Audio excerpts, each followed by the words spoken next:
Il y a une scène dans un des films de la trilogie Le Seigneur des Anneaux qui m'est restée gravée dans la mémoire. Sachant que son armée a besoin de renforts, le héros, Aragorn, part négocier une alliance très insolite. Il demande l'aide de l'armée des morts. Des hommes morts il y a très longtemps qu'il appelle à sortir de leur tombe. Or, cette armée se battra uniquement aux côtés de son roi légitime, le roi de Gondor. Heureusement, c'est bien là l'identité véritable d'Aragorn.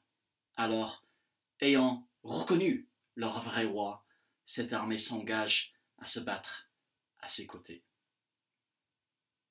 Quel lien avec nous? Est-ce parce qu'au bout de 3 semaines de confinement, on commence à ressembler à cette jolie troupe? Eh bien non. Cette semaine, dans Romains chapitre 6, on a vu que si on est chrétien, on est mort avec Jésus au péché. Ce n'est plus ce qui nous définit. Et avec Jésus, on a maintenant une nouvelle vie. Quel rapport avec le Seigneur des Anneaux? Eh bien, lisons les versets 11 à 13 de Romains chapitre 6. Ainsi vous-même, considérez-vous comme morts au péché et comme vivants pour Dieu en Christ Jésus. Que le péché ne règne donc pas dans votre corps mortel et n'obéissez pas à ses convoitises. Ne livrez pas vos membres au péché comme armes pour l'injustice, mais livrez-vous vous-même à Dieu comme des vivants revenus de la mort, et offrez à Dieu vos membres comme armes pour la justice. Prenez un moment. Comment des personnes mortes au péché et vivantes pour Dieu doivent-elles se comporter désormais?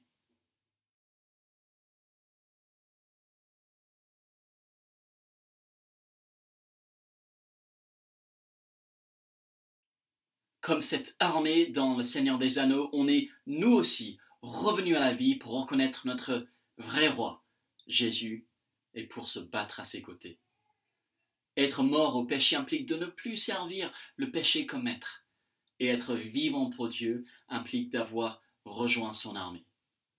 Et c'est pourquoi il nous demande de ne plus obéir aux convoitises, aux mauvais désirs de notre corps, mais à lui seul.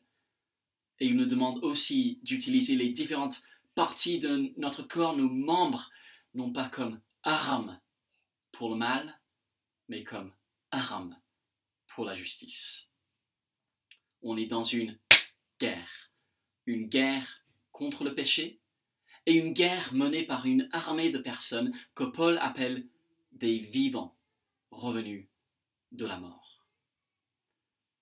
Posons-nous donc la question, pour quelle cause nos membres vont-ils servir d'armes?